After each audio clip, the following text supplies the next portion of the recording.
Many of you dream about having good, calm aim, watching countless aim routines, consuming and implementing them without ever finding much success. Well, I'm here to help bridge that mental gap so it finally clicks and you actually see improvements. I'll be covering all these necessary areas needed to become a consistent aimer. Disclaimer: this aim routine is built upon the previous iteration that came out in 2023, made for beginners, but this time around for those within these ranks. Let's begin by heading to the range, selecting breach, practice, then going to this area over here and ulting the bots until they're all against the wall like this.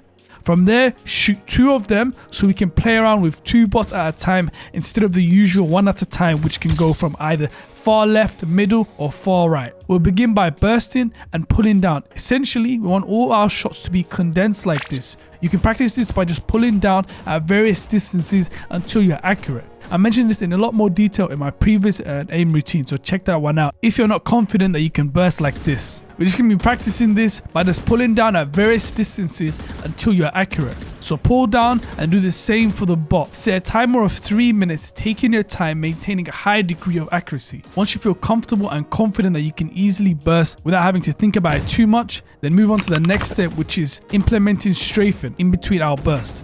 The strafe in between has 2 purposes: to reset the spray, as we don't want our shot to look like this, and secondly, to make us a moving target. Which out of these 2 is the harder target to hit?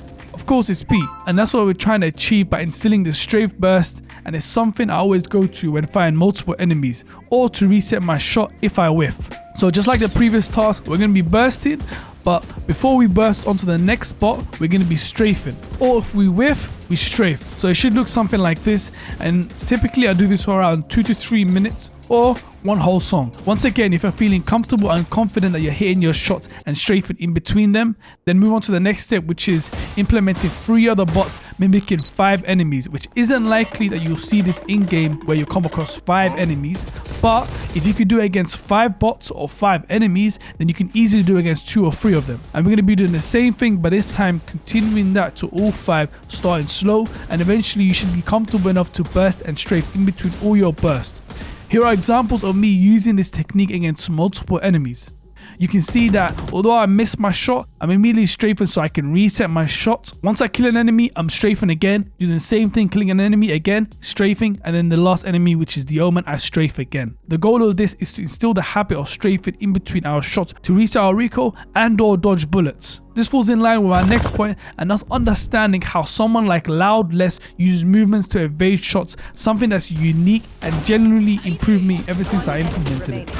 Shout out to Critical YT where I first saw this, and Trick on Twitter who did a great job explaining it. Essentially, let's use the strafe to force enemies to miss. For example, when he's pushing and an enemy isn't where his crosshair is, instead of snapping to the enemy like how we all do it, almost always strafes in the opposite direction while also aiming. As you can see, this makes it extremely difficult for the enemies to land their shots unless as he's constantly moving and using movement to evade shots. To practice this, spawn a Sage using her wall in the open and emulate you pushing in-game, and the moment you see the bot, strafe the opposite side instead of doing this. The goal is to make this a habit so that the next time you see an enemy where they're not in your crosshair or your crosshair region, instead of you just shooting immediately, you're doing a small strafe which causes the enemy to miss their shot.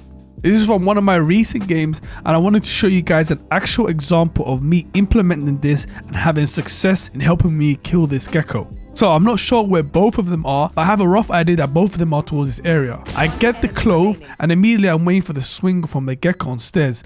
But then my crosshair is far over here that I do not anticipate that the gecko will peek me from this side. So what happens is, because my crosshair is all the way here, the gecko sees me. So he's going to have the advantage by having his crosshair quickly onto me, meaning he'll be able to land that shot. But by me taking that small step, what happens is the gecko is about to shoot, I take that small step which makes him miss, and while I'm taking that step, I'm also aiming. This is how it looks from Gecko's perspective. You can see that he sees me first, he's about to shoot, but instead of me just snapping and staying in the same spot, which means I will get shot and killed, I take that small strafe which forces him to miss. Just like I mentioned about Loudless, it seems weird to understand, but the DM is our friend. The moment you see an enemy strafe right before they're about to shoot, it should look something like this. Remember to strafe and aim at the same time. It's a bit strange, but once you understand how it works, you quickly pick up on it.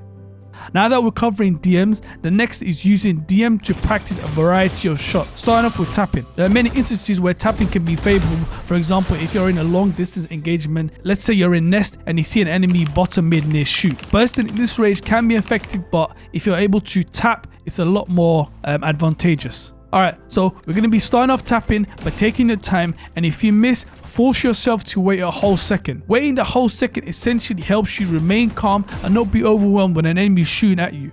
The process of being a calm aimer. This also helps you loosen yourself up and not be rigid where you're holding the mouse too tight and you're unable to do those micro adjustments.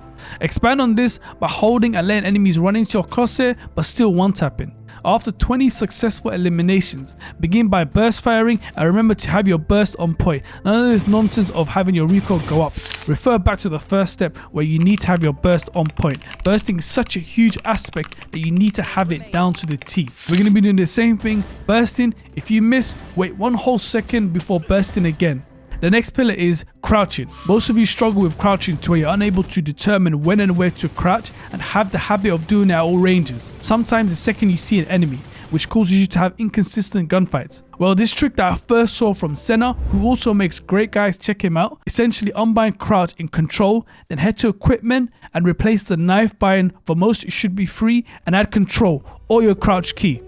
Then head to a DM and you'll quickly realize whenever you crouch, you're left standing with your knife out. This is far more impactful than just unbinding crouch, as you're actively being punished for doing so. The goal as an aimer is to be calm, consistent, and utilize movement to advantage. For those of you that made it this far, let me know in the comments by typing aim routine.